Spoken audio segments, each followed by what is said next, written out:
तर मी डॉक्टर विकास शिंगाडे.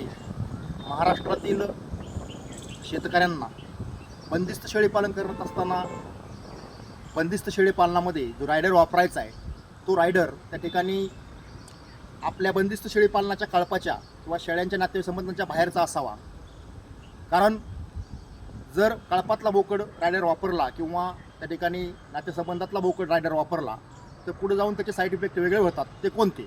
तर ते साईड इफेक्ट म्हणजेच पुढच्या पिढीमध्ये दूध निर्मिती कमी होणे, त्यानंतर जुळ्यांचं प्रमाण कमी होणे, त्यानंतर त्या ठिकाणी शेळ्यांचा गाप जाणे, असे काही साईड इफेक्ट पुढे दिसतात कालांतराने आणि शेळीपालन आपलं नुकसानीकडे जातं.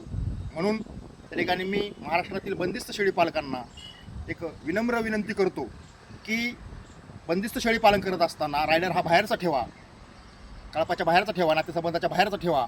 जर आपण कळपातला किंवा नातेसंबंधातला रायडर वापरला तर त्या ठिकाणी इनब्रिडिंग होतं.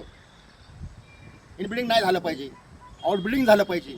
आणि तो बोकड दरवर्षी बदली करा, दरवर्षी रायडर नवीन आणा, दरवर्षी रायडर नवीन घ्या, नवीन रायडरपासून सुरुवात करा, प्रत्येक वर्षी रायडर बदला.